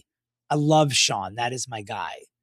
So it sounds like, the vibe I'm getting is that she's like, let's not take this too far. No, she's like, let's hang out and like let the internet go crazy over us. Yeah. Like, why not? But like when Sean walks into a bar, all of his friends are like cheersing him with Michelob Light, saying, yeah! Like that's the energy I'm getting from it. And Keke's like, everyone take a bag of rolls and slow them. Because this is not, I'm Keke Palmer. I'm sorry to this man that I am saying to you, sorry, we are not going to be engaged. God, never forget. One of the best things ever. Let's get over to Bravo and to Summer House. Well, last week we told you West was gone, and now this week Amanda has followed suit. She will not be returning to Summer House after 8 seasons there. Probably the best for her mental health, given her performance at the reunion. I don't know how she would be accepted there. It's like literally you'd be throwing raw meat into a vulture's house. Who's not gonna? She'll pull too much focus the whole show. It'll be. I'm not going to make any other comparisons, but on any other Bravo show, when one person takes over the show, it's always the worst season of that show. She would do that to Summer House. So it's good for her and Summer House that she's. And again, they have to all be in the house together, so they like have to get along enough, However, is she still on In the City? Probably, right? We haven't heard that. I don't know. You know what I mean? Depending if they get another season or not. But like, remember, she's now on 2 shows on Bravo. So it's not like it's like she's going away forever. But since we were just speaking about, since we've mentioned the names of almost everyone in this next story, we'll just get to it. Some footage popped up online this week of Michael Jackson and Whitney Houston rehearsing a duet for Michael Jackson's 30th anniversary of Thriller or something, some party where it was at MSG. It might have even been the event where Whitney was like really gone, to the one that Diane Sawyer brought up in the interview. But this song either was never recorded as part of the concert or never aired. So this is the only footage that we have of it. And it's Michael and Whitney rehearsing the song. They both sound great. And at the end of it, I did choke up when I saw this. They just exchanged this hug that I can't, it's like the hug of two people who know what the other is going through. And you can just, it's like the last 5 or 6 seconds of the video. So Google Michael Jackson, Whitney Houston rehearsal 30th anniversary and you'll find it. It was really lovely. And it was really just, I don't know. I've been getting hit with Whitney Houston shit like all year. I feel like she's all week, like she's around me. I don't know how recent the interview was, but Jennifer Lewis did an interview. She played Whitney's mom in The Preacher's Wife. And I can't remember who was doing the interview with her, but Jennifer Lewis, she's like, I only spent 3 months of my life with Whitney Houston, but I miss her every single day. And she was just like sitting in this church in Yonkers watching her sing in front of me was like, I was in the presence of God. Oh, you know why? It's because Clive Davis died recently. That's why Whitney they're kicking everything up. That's Whitney coming back going, ha ha, we're in a different place. I'm up here and he's not, baby. Well, Dominic, as you very well know, Whitney Houston is one of my guardian angels, thanks to Erin Bagwell, Correct. Dame Erin Bagwell at the Buffalo. Correct. So she is with you when you're around me. Since we're speaking about Whitney Houston, we will also tell you that Her team is fucking furious with Oprah Winfrey. They have had it. Because Oprah told that story last week about, which I think maybe we touched on it in the a la carte. I don't know if it made the main show. Or I think we just talked about it in person. Is it possible that we've I don't even think we talked about it once. So if you don't know by now, Whitney was at Cannes Lion last week, and she gave an interview talking about Oprah. Oprah was there. I'm sorry. You said Oprah was at Cannes Lion. Did I say Whitney was there? Yeah. Well, I think Whitney she was there too. Whitney heard it.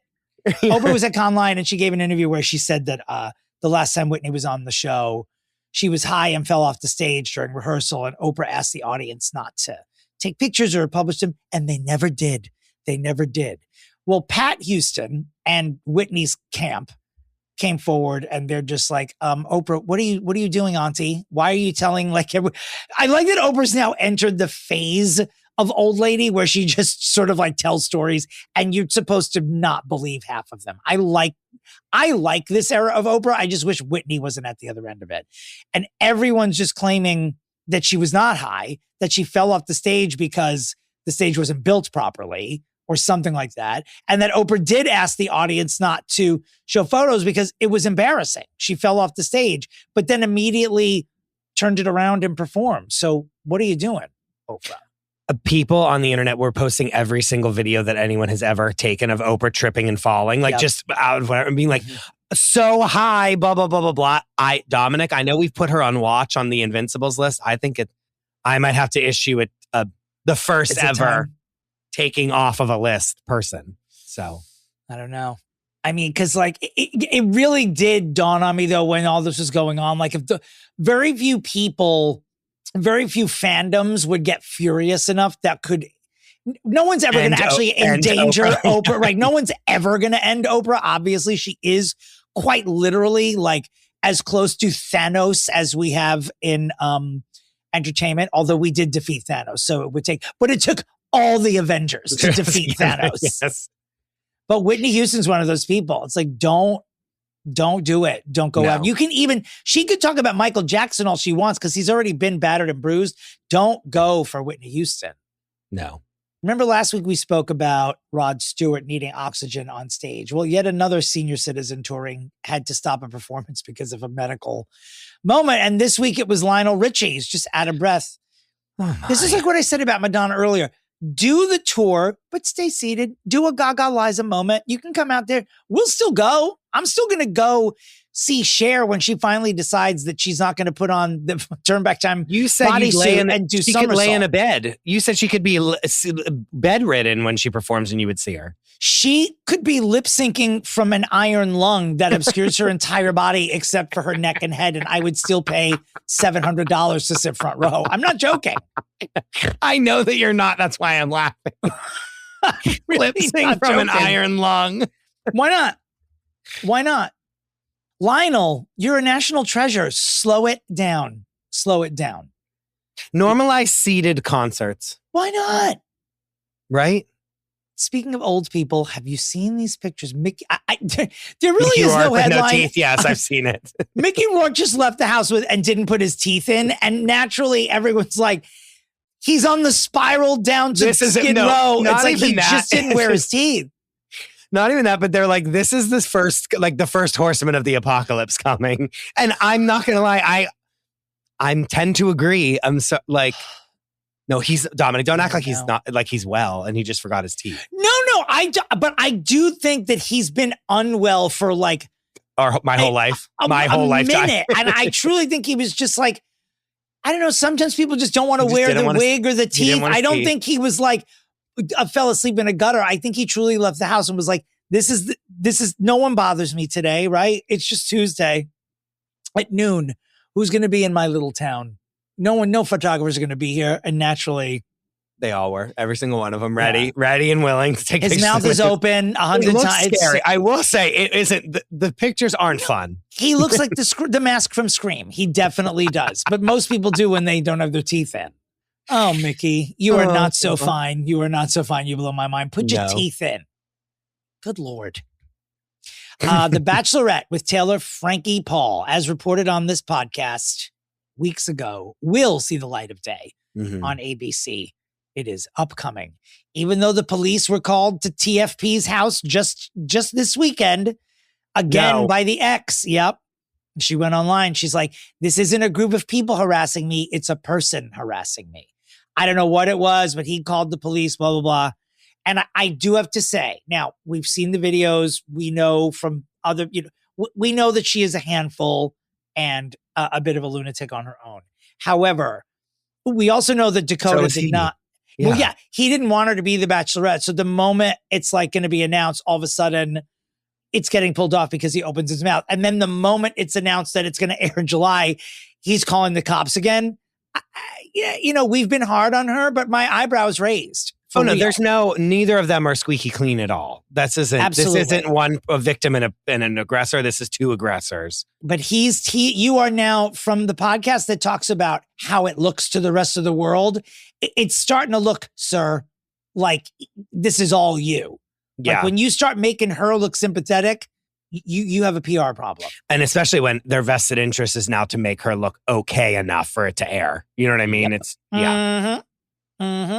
All right. So this is the most random story. Carla Delevingne said she and Amber Heard dated all through Amber's divorce from Johnny Depp. God. Are you all right? I had a moment too when I read this. Everyone in this scenario is someone who I can't say their names without sighing immediately after. Yes. So Cara Delevingne dated Amber Heard during Johnny Depp's divorce. I think Cara Delevingne needs to go on the list. Is it Cara or Cara? Am I don't know. I don't think. Right. I think I say Cara, but I'm sure I'm wrong. Apparently, she said that on the podcast from someone named Louis Theroux. I don't know this person, but yeah, just seemed unnecessary to bring up. I think Amber Heard just wants to be a mom and left alone. I could be wrong, but yeah. Announcing someone's bisexuality for them, especially when she just wants peace, that's something that Cara should have maybe just thought about for 2 seconds. Because I'm sure Amber Heard's going to have to change her number again. Well, not Amber Heard's, then there's going to be all these people being Johnny Depp is ruined because of this fucking stupid bitch. You know what I mean? They're you have all the Johnny Depp lovers coming out of the woodwork again to try to shit on her face again. I saw photos of her with her kid recently. She looked very happy. And I thought to myself, we should leave her alone. Let her have peace, please, for the love of God. Yeah. Speaking of seeing someone with your kid, this is not even a news story, but Page Six posted a photo of Julia Roberts in a rare outing with her son, Phineas, who is 21 years old, taller than Julia Roberts, tall drink of water, looks just like her. Is when you know that stars have had kids, you always see them with babies and think about this. But seeing them with the adult kids, when you remember Phineas and Hazel being born, it just sort of blew my mind, really. That's literally like Britney's kids. We talked about it earlier. Yeah, we're okay, now they're adults and it's so weird. Yeah. And, Julia Roberts, not American royalty on her own, for sure. But the kid's a giant. He's 6 feet tall. I mean, America's Sweetheart. Isn't she she's the OG America's Sweetheart, is she not? I love saying that to my friends. I mean, I have friends who are my age who are also grandparents, those who had kids when they were young and then their kids were young. But I love poking at my friends when I see their kids at gatherings and stuff. I'm like, you have adult children. Yeah. It's weird. Speaking of adult children, especially ones that are disappointing, Brooklyn Beckham goes online because his Nicola Peltz is his wife. Her billionaire father, his birthday was a few days ago. So Brooklyn, of course, I'm sure he likes the man, but despite his family, goes on the socials. And is the best thing. Oh, sucks this man's dick. Yeah. You have no idea. You're the best father-in-law. People don't do that. Even people who get along with their in-laws don't do a separate post saying you're just trying to shove it up their ass. Beckham's, you're running out of time, baby. World Cup, the finale, what is it? July? Is it we got 3 weeks left or less? You're running out of time. Because more importantly, if you don't make up, you run the risk of us not speaking about you on this podcast anymore, much less having your family's legacy be tarnished. Get to it. Get to it. Yeah. A few more little tidbits before we give you some vital messages, and then the review of Life is Short, the Martin short story. Donkey from Shrek is getting his own movie. Those of you who think this was necessary, this is a great day for you. I know that sounded so nasty, but I've never, the Shrek series never did it for me for some reason. Oh, Shrek was big. Shrek 1 was huge for me. No, I know, but even at the time, and I don't even think it had to do with the fact that I was an adult when they came out. I just wasn't. There are plenty of cartoons, as it were, that have come out that I love, but it's really like the thing that DreamWorks like still has. Like, you know what I mean? Not to slam them, but like DreamWorks really like they had Shrek kept them afloat for so long. Let's do a little theater update. Lincoln Center has announced their lineup, their fall-winter lineup. And Jasmine Amy Rogers, who played Betty Boop in Boop and who I got to see in the Wild Party recently at New York City Center, she is phenomenal. And she will be playing Maria von Trapp in the first revival of The Sound of Music on Broadway in 30 years. Stop. I will not stop. I will keep going until you faint from this information. Have I told you that because Hassan and his mom had never seen The Sound of Music. And there's so many times I would like reference it and they were like, we don't know. Hassan be like, I don't know the song. And I was like, yes, you do. It's from The Sound of Music. And he was like, never seen it. Like we are brown and we literally watched Bollywood growing up. Like when was I watching The Sound of Music? God. So he does not know that the hills are alive. Well, the hills are alive with The Sound of Music. Yeah. And so even like doe, a deer, a female deer, they're like, what are you singing? Like, you fucking weirdo. And he never sang that in nursery school? No, I don't know. Anyway, we watched it together and we watched the first half of it one weekend and his mom would like call us and be like, please come back over so we can watch the rest of The Sound of Music. Cause I'm like, she was like, I can't, I'm like so nervous. Cause at the, in the halfway through the movie, she like leaves cause she's like in love with him. And so she's like, oh my God, I'm like committing a sin. Well, there's Nazis all over this movie too. It's not unsettling. Yes. And so the intermission is like a big cliffhanger. And his mom was like, I need to know what happens. I'm like on the edge of my seat. And so we watched it again. And she was like, I love this movie. Like, does she know it's a true story or based on a true? I mean, they're real people. No, she does. Yes, but so she was like, I love this movie so much, and so I cannot wait to tell her that it's going to be on Broadway because we are 100% going to bring her, and she's going to have like the night of her life. That's fantastic. That's when really is this fantastic. happening? I think early 2027. Okay, I gotta get tickets. I could be wrong. But I know that they've announced all their shows. They're doing Sound of Music. They're reviving A Few Good Men. I wonder if Tom Cruise is going to fly into town for that. I can't. Please. Speaking of him, by the way, have you seen this story about? Well, there's two stories involving Millie Bobby Brown. The first is that her and she flew Tom Cruise's plane. She's friends with Tom Cruise and has flown his helicopter before. Well, yeah, because he's trying to reel her in. He is, isn't he? He really is. Stay away from her. Yeah. Duh. Are the Bon Jovis Scientologists? Because she's a Bon Jovi, don't forget. No, I don't think so. Not like publicly, at least. Well, it was late last year when Stranger Things came out, the final season. There was all this hullabaloo about her and David Harbour, who played like her adopted father on the show, not getting along. I guess we're quashing all of that because Millie Bobby Brown and David Harbour are reuniting for a new Netflix show, a new spy drama that they will both star in. They're playing a father-daughter in this spy drama. Oh, that's funny. Yeah. He was probably like, please, for the love of God, like, please. Because he's popping up in a few things. Something, what he's in that people were yelling at us when we fixed Linda Cardellini. They were like, you didn't talk about DTF St. Louis, which is like a new show on HBO Max. We did it. I haven't seen it yet. I haven't seen it either.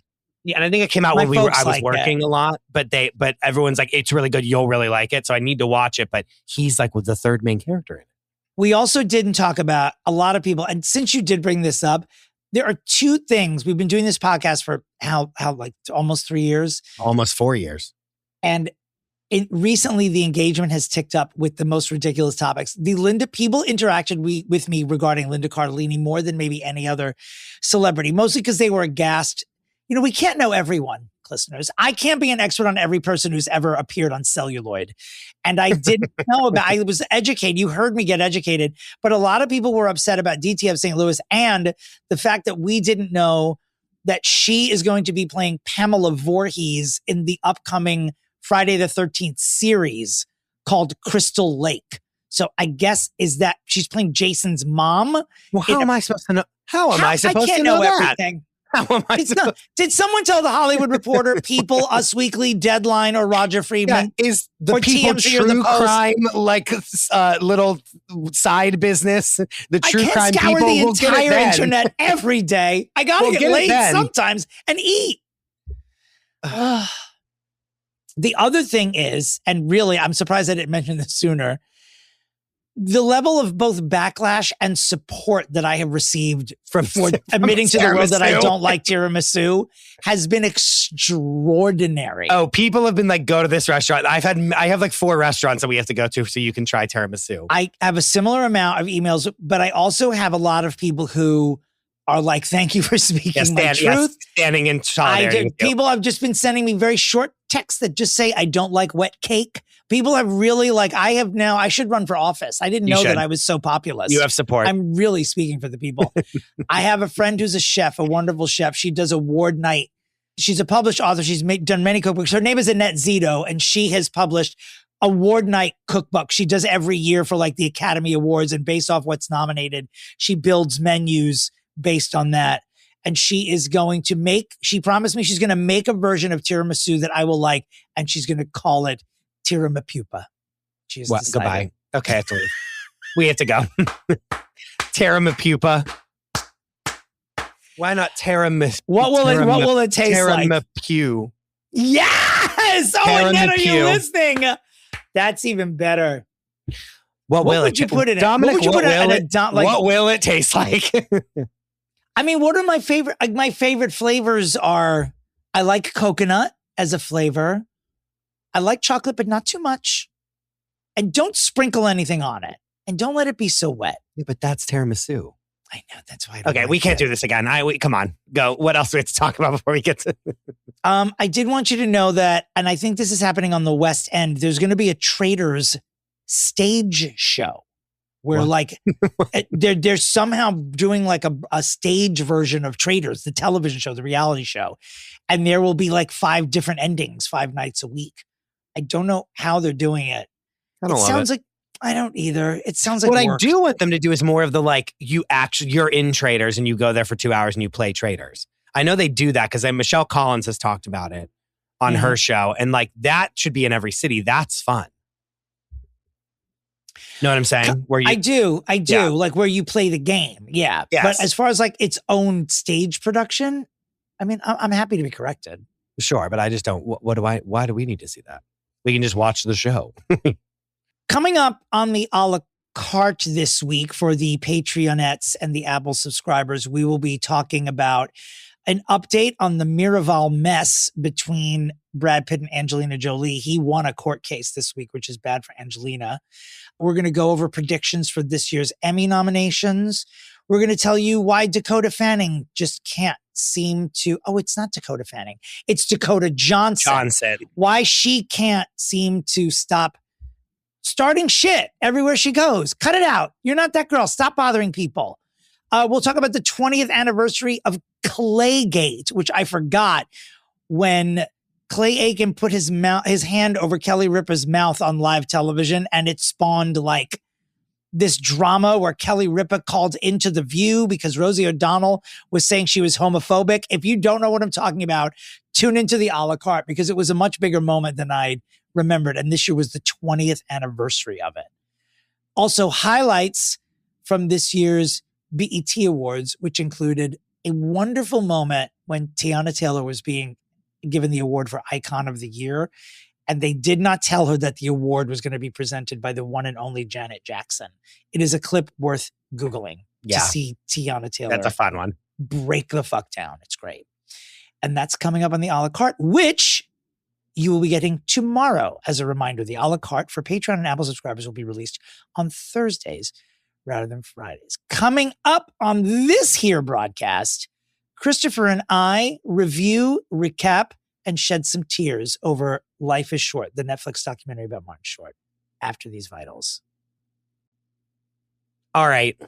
This is the first time we're doing this, so there's really we have no blueprint, and we're just gonna. You're listening to a live dev meeting as you. This is a live development meeting. You are on this show once again.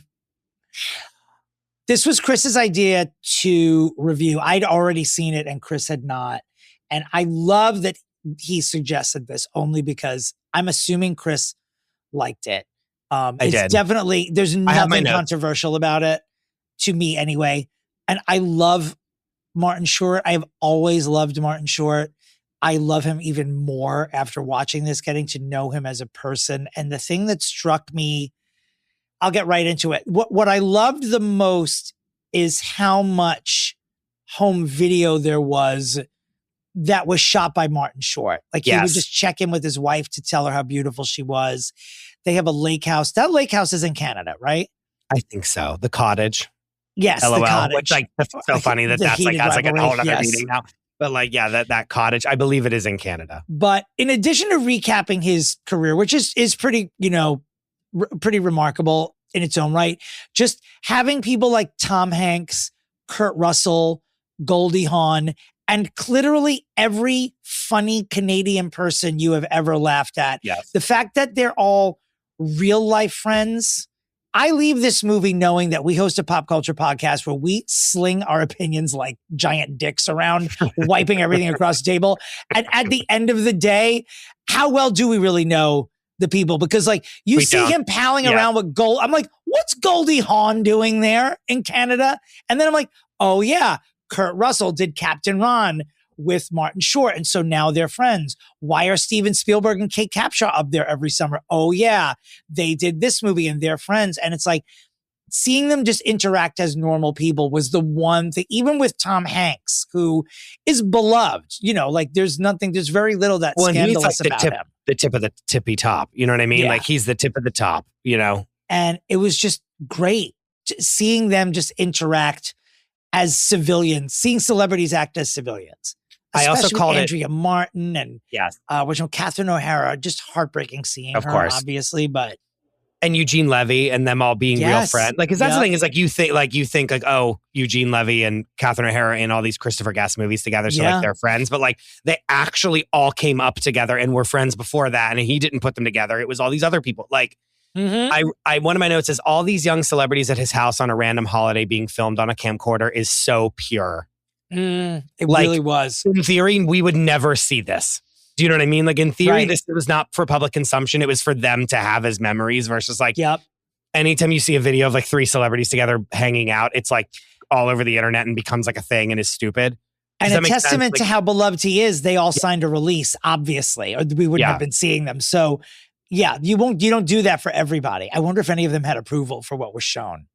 None of it was scandalous, but no, because it's all just them being like, hi. And like, and think about back in the day when you did have that camcorder, again, before everyone had a cell phone that could record video, that camcorder, like there's videos like my dad would have of like recording us like at the beach, you know what I mean? And like, we're on a vacation and like, you never now it's all for like money, but then it was like, you didn't really need to record this, but you did just for your own memory. You know what I mean? Like, and there's something so pure about that does not exist anymore. You know? Because it's too easy. Because you had to work to get it accomplished. You had to put that thing on your shoulder or hold your hand. Now you literally just hold your phone up and that's it. Yes. Yeah. That's how people are still making memories, but they seemed more, because it wasn't easy to do. You know what I mean? You had to take out the camera to get this stuff. So they feel much more like historical documents as opposed to the Karen videos that are being shot at Chipotle. And all the baby, it's like all the videos you're showing. It's like back in the day, we didn't have cameras in our pockets at all times. So when you see a movie like this, where there's what would really be called archival footage, it's just like, it's a miracle, really, that so much of it exists. And like this has nowhere to go. Like when they're recording Tom Hanks, like being funny and at his house, like, this can't go on the internet because the internet doesn't exist yet. Do you know what I mean? Like, no one will ever see this unless there's someone in his family that they then play this years later at like a Christmas party to be like, look at us back in the day. Like, there was no like expectation that this could go on the internet. Do you know what I mean? So there's no performance happening of like, I need to look this way because this could go all over the internet and then I'll look like an asshole and then everyone will hate me. I just felt good about it from the very beginning. Like it's a real, a lot of critiques, especially of Netflix documentaries, are that this doesn't go deep enough, et cetera, et cetera. Like we needed we needed something more scandalous. And really, there's no scandal to be had here. What there is a life lesson, because without giving away, like, I mean, it's all public record, but without giving away every spoiler, like, he experienced a lot of loss in the first 20 years of his life, like a major amount of loss. And knowing now that he lost his wife and even more recently his daughter, the way that he tells you he learned how to cope with grief or how he handles grief, knowing that his daughter passed away after this whole thing was shot, and they very much, the death of his wife is present in the entire film. It was actually a little bit chilling. And for them, when, they did dedicate the movie right before the credits even roll, they dedicate it to Catherine O'Hara and to Catherine Short, who's Martin's daughter. And they have a picture of the two of them together. Yeah. It was good. I gotta have a sip of coffee. It was a lot. That's when this morning I was like, I don't know if I could talk about this today, because it was a lot. It was definitely a lot. The fact that they were such close friends that finding a picture of these two Catherines together was probably not even the hard easiest feat thing at in the all. world. Yeah. No, it's probably not hard, because they probably like, of course we have a photo of them. And I think it's like a picture of her like at her prom too. Yes. It's not even like, it's like in the Catherine would be at there because that's his best friend, Anytime anyone's done a documentary about this group of people, whether it's Gilda or Eugene Levy, there was a lot of stuff about Eugene when Schitt's Creek was out. The Gilda documentary similarly spoke about how this group of people like John Candy, Catherine O'Hara, and like everyone, like they all were so young together, and they did Second City and SCTV together. And they all, without using the word fucking because they're not trash like me, they always talk about, we all dated each other, like every one of us. So they were like, there's a level of intimacy with this group of people, the same way that there was with the first cast of SNL. I don't know why I'm getting so upset about it. Because it's like, we don't have that anymore. No, we don't.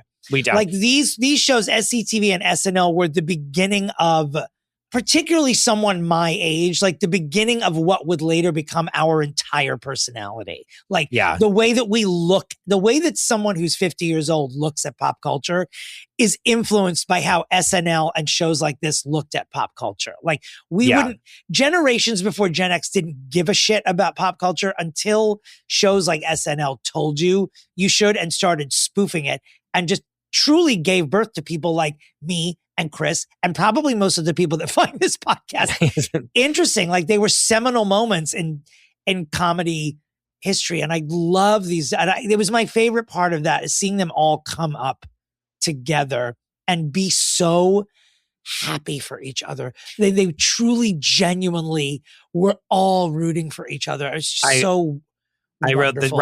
the rising tide lifts all boats. And I said, it's great to see that these uber famous comedians all came up together and supported each other. Yeah. Like it really wasn't like and then me and Steve and Gilda and John were all in Eugene. We were all competing for one spot on SNL. Like you never heard that ever. No. Like you never heard that in it at all.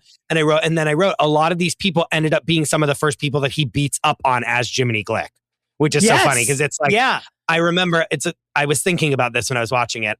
When I was in college, Carrie Preston, who plays Elsbeth on CBS and like was on True Blood, and when I was in college, she came to my college and she showed a movie that she had made starring Anne Heche, by the way. Oh having something about Anne. Having something about Anne.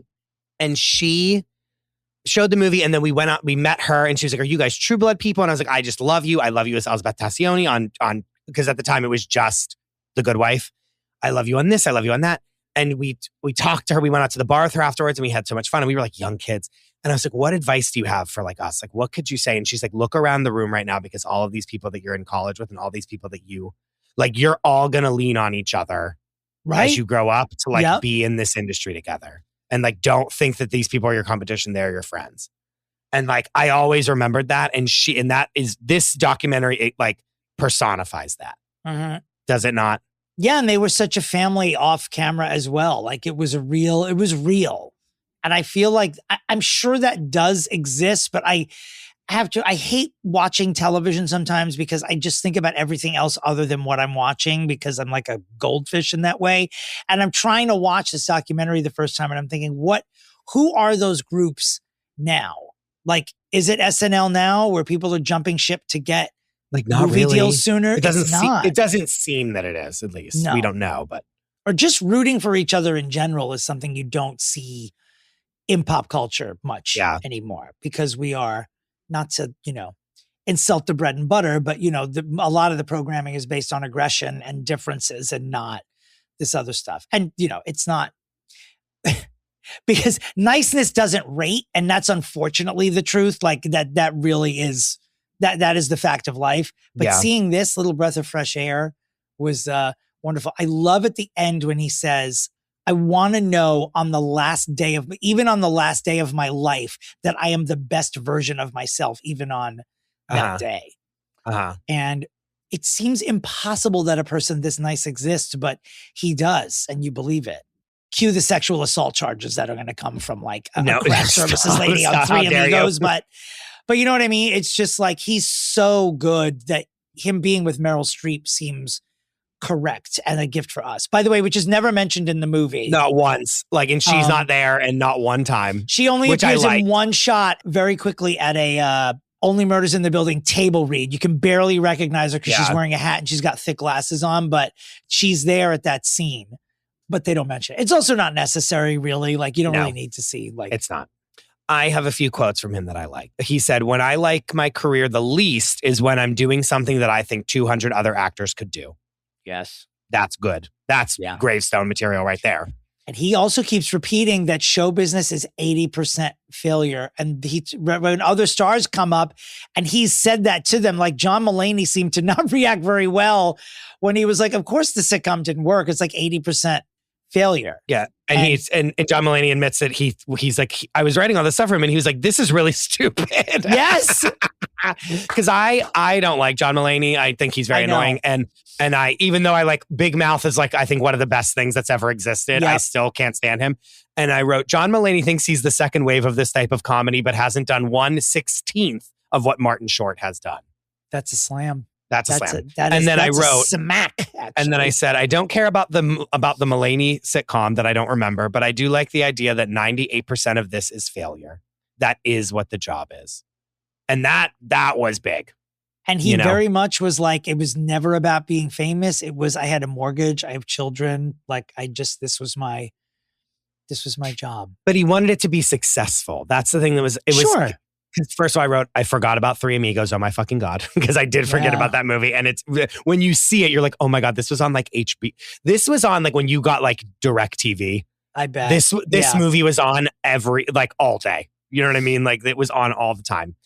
I love that they talk about how poorly reviewed it was. And then like 30 years later, it's an absolute cult classic. Like there are people, who did he say? 40-year-old kids are who loves that movie. And they love it passionately. Yeah. And it's crazy that it needed to be number one on the opening weekend. And that was the only way that it was going to be a success to them. And then it wasn't because some like Eddie Murphy movie was number one. The Golden Child. Which also like Eddie Murphy's extremely famous too. Like he's probably going to have a number one movie. You know what I mean? It's like, even just because it wasn't the number one movie, they were like, it was a failure. And it was like, well, wasn't it the number two movie? And no one remembers The Golden Child, as they pointed out in the movie. Like no one, I mean, I remember seeing it, but I wouldn't remember a scene from it. Yeah. And I wrote, he doesn't let failure stop him. Three Amigos may have been a failure, but he meets Steve Martin and is later in Father of the Bride. And he gets to learn from all these amazing people in these movies that he deems as failures, which I feel. Good. Does that make sense? Like, like, because he's in Father of the Bride, which is like a humongously famous movie. And he becomes extremely famous from that weird character that he did. And it really showed you that he made all these weird characters and he developed all this stuff to then be able to like really nail it when it needed to happen on Father of the Bride and be like, I could play with this character then and be really funny because I had done it for 20 years beforehand. Right. My only true critique was that I felt like there wasn't enough Jiminy Glick in the documentary. I needed more of it. It wasn't a good expression of Jiminy Glick. It wasn't. Because like even Andrea Martin like talked about, she's like, can you imagine like this guy is so gifted where he's pretending to interview people and all he does is insult them, and people were clamoring to be interviewed by him. And I'm like, it's so funny. We need to expand upon that. We need to because that wasn't, not only did they line up, but he had for 3 years, he had a nighttime talk show that he was hosting as a fictional character years before Colbert tried something like that. Like this was, Jiminy Glick is truly like the funniest. He's the funniest person I know, and he's not real. And like, he loved it so much because whenever he put that, he had like an allergic reaction in a movie and they like made his face blow up. And she said like, I can't see you when you look like that. Like he was disappearing into Jiminy Glick, and that's why he gravitated toward it so much, which was so interesting to think about, as like thinking about a performance. And he does keep working. As Steve Martin pointed out, like he works now more than ever. Than he ever did. Really. I mean, you hear about him all the time now. My biggest note was, I said, I think if I had to do a fix of this, I said they needed to zero in on one of the topics or storylines here and expand on that more than, I feel like they tried to just like tell his life story and fit it all into 90 minutes. And I'd rather like just talk about like them being in the second city together. And then eventually like they get to this cottage and then they're like, talk about how they would always go over and go to these parties. And that would be interesting to me. Does that make sense? I almost feel like they tried to put too much into one thing, and it was like, so you kind of just got a little bit of everything versus like if we really siloed it to grief and then also these parties that he had at the cottage that was like to exemplify joy. You know what I mean? Yeah. No, it's a tough nut to crack because he's lived a very big life. I mean, he's in his late 70s and like he's one of truly a small handful of stars who he could do his own Eras tour, like the cottage, the movies, Father of the Bride. Oh, like he's had eras in his career too. It is tough. I don't think that they'd have to lose something to do that. And I'm wondering what they would lose. I know. And I don't think I'd lengthen this documentary. Right. I also think they wanted this to be like a Netflix fun, cute thing and not like and it was something they were something they were trying to get nominated for an Oscar. Do you know what I mean? Like it'll definitely get nominated for like it's probably going to be up against Mariska's My Mom Jane for Best Documentary when the Emmys are announced. They're both predicted to be nominated, which I don't know where you go with that. I mean, I'm leaning toward My Mom Jane because it's like things happen in that are unexpected that you're like, oh wow, this is why you make a documentary. I do see where people would say that this Marty Life is Short was didn't go as deep as it could. I do see that. I do see where they would say that. I don't think that's a lie. Whereas like My Mom Jane, she literally like bears her entire identity is ripped apart in the movie.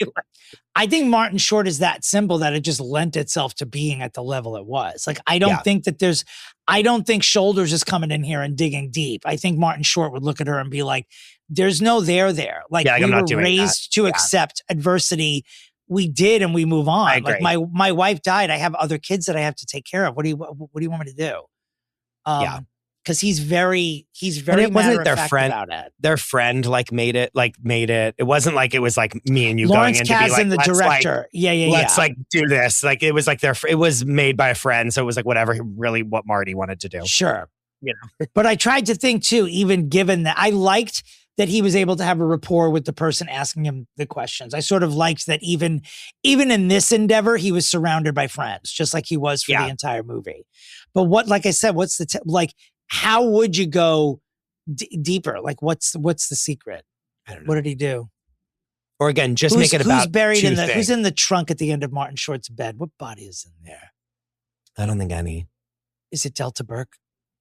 She's alive. I made that up. I made that up from a Jiminy Glick Jerry Seinfeld interview. At one point, he looks at Jerry Seinfeld and Jiminy goes, "Who do you hate in Hollywood? And who do you just not want to see again?" And Jerry goes, "I really not like that." And Jiminy cuts him off and goes, "Delta Burke?" And Jerry goes, "Yeah, I don't need to see her anymore." Also, justice for Delta Burke, by the way. May she live. May she live. Should we fix Delta Burke? Where the hell has she been? We can't. Chelsea Devantez would have to be the guest for that. Fine, sold. She has made contact with her after doing her memoir, like a million years ago. Let's put her on the list. I'll reach out to read the Chelsea memoir. We need Delta back there. I know Hilary Swank is also on the list. She posted today that she went to see Every Brilliant Thing starring Mariska Hargitay. All roads lead back to Mariska. So At least she's in our universe. Hillary's on deck waiting she's to be alive. She is living, and she went to go see Mariska, who, by the way, if you're listening to this on Wednesday, July 1st, you only got 4 more days to see Mariska and Every Brilliant Thing. Tracy Ellis Ross takes over on Sunday. So please do, because Mariska's going to go on vacation, and then I believe she's playing for the New York Knicks now. So she's not even doing SVU anymore. Literally. Enough. Oh, God. Well. So this is a thumbs up from me. I don't know. We have again, development meeting. We haven't come up with how we're rating them, but I feel great. I would recommend this to anybody. I think this would make anybody feel good. If you are someone who, and there are these people, there's one person in particular I'm thinking of who I won't name or shame here, who just doesn't like Martin Short. Like, if you don't like him, don't watch it. Like, if you don't like his style of comedy, which I can't remember the way that he describes it in the movie, but he talks about not everyone liking what he does. He's like, I do these characters that are like, they're bonkers. Like, that's my style of comedy, is to do these short bursts of insanity. Yeah. And watch this if you're a creative person that is like, needs inspiration. Or that you've had, when hearing like 98% of this is you failing at something, and then 2% of the time you actually do something good, is like something I needed to hear, you know? So there you have it. Our first review, our first recap. How did it go, Christopher? How are you feeling about it? I feel great.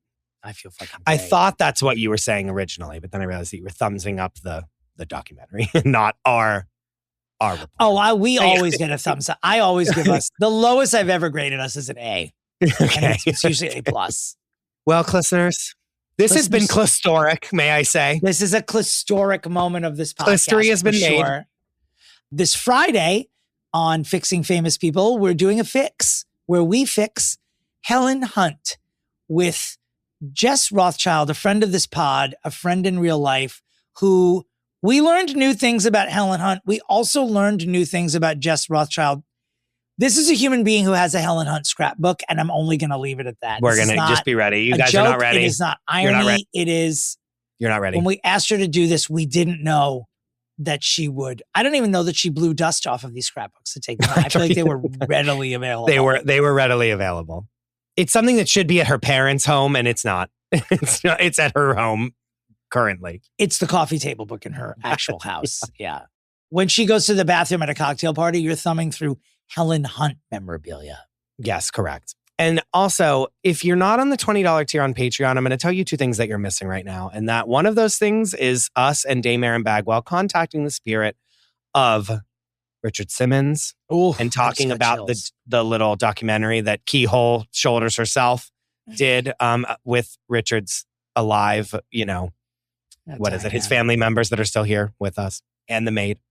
And the other thing is that the voice of Sharon Osbourne's audiobooks did a great episode with us about all the, doing her audiobooks and things that she learned about It's as quirky Sharon as it sounds. Yes. We're bringing you the occupations you don't think about. The people who voice celebrity autobiographies. It's very, very interesting. She was a trip. Yeah. And that was very fun. And that's out right now. So if you're not there, get there. And if you get up to Provincetown this summer on the Cape Cod of Massachusetts, I will be performing at Red Room several times this month in what we call in the business a residency. So that means Adele and I are colleagues, is what it means. Jennifer Lynn Lopez and you are colleagues. Yep. Please go to my website, domitary.com, or my Insta or my Linktree for tickets to come see me in July. Well, Christopher. Oh, we have to. I don't how do we know end this? Christopher, where can the listeners of our podcast find you on the World Wide Web? They can find me at the Krista Rosa, and they can find this show at Fixing Famous People. Dominic, where can people find you? Domitary.com or at Dominic Pupa. I wish just you well, and as always, I wish only you and the Short family well, as long as all of our listeners. Happy end of Pride. Where's Happy Shelley? Birthday, America. We'll see you this Friday with Helen Hunt. Where's Shelley? Goodbye.